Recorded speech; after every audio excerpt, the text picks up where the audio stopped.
حمدي هقدر من عرض دا قبرتها عر هدا قبرتها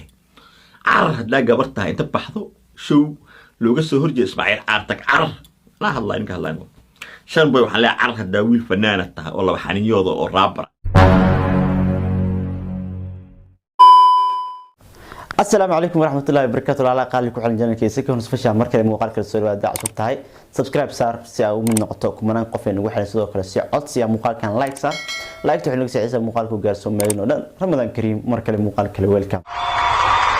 ويا سيدا مقال صار كوسا ركتم وقرين بس أوقتهين مقالة مقطش وحكد عربو ما أنت عيد على وشو وإزديدا لو ده الشو على وشو ومد كله لو درايو مثلنا لو دقينايو هذا لو ده الشو midna waxa hogaaminayso Najmi Nashaad midna waxa hogaaminayo Ismaaciil Arka labada show ayaa midba waxa uu wataa group yaani Ismaaciil Arkana group wataa oo dacdan loo shishaad sharaf iyo Cabdifataax yar uu ka mid yahay Najmi Nashaadna waxa wadataa group ay ka mid yihiin Xamdi Bilan Sharma Boy Maslax Mideeye iyo wali fanaaniin kale to hadda waa is haya marka idoo saas ay tahay ayaa markii labaad Daar Ali Sow waxa uu hanjabay Sharma Boy iyo wali Xamdi Bilan dhulka ayuu la jaaray waxaana ugu hanjabay hadii showga Najmi Nashaad ay aadaan in uu talaabo sharci ah oo ka qaado doono talaabadan waxay taama garnaa kulli aniga haddaba Daar Ali Sow waxa uu la jiraa Ismaaciil Arka isaga oo sheegay in aysan macquul ahayn in fanaaniinta xamar markii ay ka tagaan magaalada Muqdisho ay tagaan Hargeysa in lagu duleeyo lana caayo waa sida uu isaga sheegay sidoo isaga hadalka u dhiga waay in aysan macquul ahayn marka in ayagani xamar ay show ku qabsadaan ayuu leeyahay isaga ayaa dhahay macnaha waxaan dhahay maaha hadda waxa daawadoona hanjabaada Daar Ali Sow ee uu hanjabay markii labaad Xamdi Bilan iyo waliba Sharma Boy awada daawano waxaan rabo kale la hadlo fanaaniin reer Muqdisho oo Sharma Boy kamid yahay wiilkii raabka aan adeer ku ahay iyo gabadha mataqaana aan walaashay ama adeerka aan u ahay Xamdi Bilan leehdo iyo saaxiibkii abwaanka ee Sikri Kobci in la hadlaan raba dadka uu sheegay dhamaanba waa garabka Najmi Nashaad macnaha Najmi Nashaad ayaa la jiraan showga ay qabanayso waxay ka soo horjeedaan kan Ismaaciil Arka uu qabanayo marka waa la is hayaa Xamdi Bilan ay dhageyso Xamdi Bilan ay dhageyso dhigta furo oo ay dhageyso social media Daar Ali Sow wada ku tahay digaagan anaale waxa uu dhahay Xamdi Bilan ay dhageyso social media aniga ayaa waxay ugu tahay digaagan ana iskale ku soco digaaga anaale social media Xamdi Bilan lagu caayeen iyo in lagu dhibaatayn ana u jooga gobolka Banaadir guddiga arrimaha bulshada ana u madax ee hadda la magacaabay waxaan ku sheegayaa Xamdi ha qaldamin commentkaaga waa akhri Xamdi wuxuu taagay macnaha Xamdi ha qaldamin wuxuu ka wadaa macnaha showgaas ee Najmi Nashaad ay qabanayso ma aadi kartid kan Ismaaciil Arka soo taagay wuxuu ololeynayaa macnaha Ismaaciil Arka showgiisa waxaana uu ka soo horjeedaa showga kaleeto ee Najmi Nashaad ay qabsanayso way hadaawan qadal min arda gabarta ar hada gabartahay hada gabartahay inta baxdo show looga soo horjeedo Ismaaciil Arka la hadlaa inka tan waa boota caadi ah tan waa macnaha jawaab toos ah waxa uu dhahay hadii gabartahay showga Najmi Nashaad ay qabanayso looga soo horjeedo Ismaaciil Arka aaso aad ayuu taagan yahay macnaha okay daawna la hadlaa inka hadlaa shan boy waxaan leeyahay carka daawil fanaanad tahay oo laba xaninyooda oo raabara tag meel anaga aan dadkeena lagu bahdilay tag ay Sharma Boy saagi oo fataalnimada ku tuura lagu booteena meesha u jeedaa lagu hanjabayay heesaha oo horta heesa badan hanjabaad uu qaaday maxaa kamid ah horta heesaha hanjabaad ku tuuro waa adiga hadda lagu hanjabayay Sharma Boy waxa la cartag showgaas Sharma Boy kullu mutagi doona bas hanjabaadan ka baqi doona qolada reer Hargeysa xamar joogto waxa leeyahay saasan leesaas inta sida faham kaliya samaysan dagaalku baraha bulshadu geli doona YouTube yu geli doona Facebook yu geli doona gobolka yu geli doona garoonka la soo istaagi doona meesha xaflad ku isku imaan doona showgan yaani waxa uu soo waxta ama uu bilaw dagaal ah Soomaaliya fiir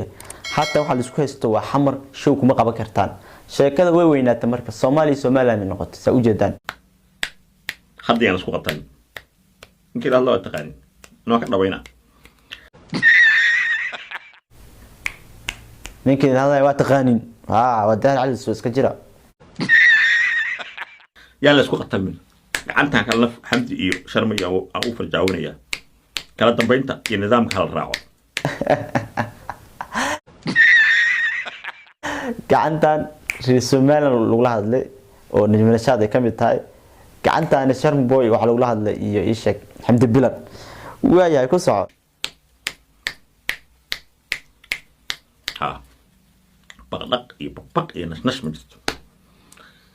هذا عاودي دام بري wax laga ma qabo doono hadda dhigaha la hada caawdidan birito wax laga ma qabo doono ha yani birito talaaba qaada oo kooda waayahay aw soo laabana marka showga hadda labadan show midna ma tahasulin oo mid wuxuu ku adkeysanaysaa ama mid wuxuu ku adkeysanayaa inuu showgiisa qabo doono qaarkood jadwadka ama qaabka uu dhacay showga waa la soo saaray midka oo dhankan Ishaq dacdan uu dhankiisa iyo Ismaaciil Arka $10 la dhaho ha waa la soo qoro fiitada la qaybinaya midaan kale tan diyaar waayo mid tanaasule ma lahan soo la isku dhagan macnaha hadda waa adiga showgi aad doontaa labada show isdiidan adiga u soo laabano hanjabada Darac Sow oo markii labaad uu hanjabad u diraayo Xamdi Bilan iyo waliba Sharma Boy waa markii labaad uu hanjabad u diraayo uuna hanjabay hadii aadan showgaasi in uu talaabo ka qaadi doono wallahi ani ma garanayo talaabada uu qaadi karo Darac Sow ama uu ka qaadi doono dadkaas laga yaabaa in isaga dadkaas arrimo ay ka dhaxeeyaan misal arrimahaasi uu banaanka keeni doono maybe taas way dhici kartaa laakiin ani ma garanayo wallahi inuu mar labaad saan dhan ugu hanjabo saan la dhaw caraasada showgaas talaabo idin ka qaadaya kulay Sharm Boy saaga booti u badiyeen aragna hada ka dhawiis showgaasna aado hada baqdidna waa kaasa nin raga kulay ma baqo ama shir jiray qabo show ka soko hada iska baaji hadii hanjabadani ay ku cabsi geliso hadii ay ku cabsi gelina showgaaga iska aaso kulay labada show anaga u dhaxeynaa marba aniga laba qof hadii ay hayso dhaxaada u ahay midna lama safin labada show fanaaniin Soomaaliyeed qabsanayo marka showyadan waxay isku bedeleen kuwa siyaasadeed ha kuwa siyaasadeed isku bedeleen because waa u jeedaad Somaliland Soomaaliya ka bilaab Darac Sow wuxuu leeyahay in fanaaniinta xamar ka tago lagu dhibaateeyo Hargeysa kuwa Hargeysa ka yimaadeen xamar kuma qabsanayaan show wala muuqaalku dheeriya ana inta iska jara maahne muuqaalku dheeriya marka waxay sababtay Somaliland iyo Soomaaliya arrinta inay noqoto marka aan dhahay بليس يا السياسيين dadka bulshada ah sida wariyaasha fanaaniinta dadka TikTok caanka ah dadka YouTube caanka ka ah dadka baraha bulshada aad magac ku dhaxlay iyo siyaasadda la isku haayo yaa la isku darin marka dhahay waxaan oo kale tahay Somaliland wax isku haayaan gooniha laga dhigo dadka fanaaniinta ah YouTuberada ah waxaan oo kale yaa lagu soo dhaxdirin marba ku celiya marka waa ka xumahay wallahi in maanta fanaaniin Soomaaliyeed qaarkood xamar lagu buursado qaarkood Hargeysa lagu buursado adduunka wadamada khilaaf ka dhaxay anaga Soomaaliya wadanahay la wadan ma nihin laakiin adduunka wadamada isnacab fanaaniintooda wariyaashooda YouTuberadooda dadka oo jilaayashooda ma kala qabsadaan mana dhibaateeyaan way ma karaan siyaasiyiinta isbeegsado macnaha siyaasiyiinta isbeegsado taasna waa ragnimo laakiin in dadka muhiimka ah la beegsado aniga ka soo horjeeda labada showne habeenka ciido arki doona kii guuleysto waxa waa mid tanaasula mala in iska tanaasulaan fiican ama in hal xaba qabsadaan xitaa waxa u jeeday fanaaniin kale oo caan ah oo is diiwaan gelinayo si ay uga qayb galaan showgaas dhankan Najm Nashaad kuwa iska diiwaan gelinayo dhanka kale kuwa iska diiwaan gelinayo showyo kale waa arkay caleemo saare oo maxan biibsha iyo kuwa kale caleemo saareen markii waa la ishaaya magaalada Muqdisho al classic ayaa ka jirto habeenka ciida ah kulay aan dadku waxa dhilaa camr joogan kii free aad maadaama ishaayaan ka faa'iideysta waxa leedahay anaga ma waadayno kii free asanina marka ku qasbiin mid kamid ah free laga dhigaa ama labada free laga dhigaa marka taasna waa kaftan walaalaha fanaaniinta ilaa suuq kama xiro in suuq ka xiran maray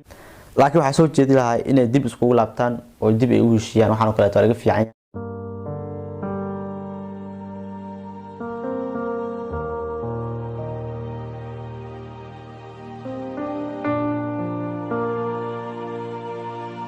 waxaan rabaa baqiilnimo iyo midgaanimo waaye marka waxa idin leeyahay Ramadan كريم رمضان كريم كريم كريم شهر عظيم عظيم عظيم رمضان كريم كريم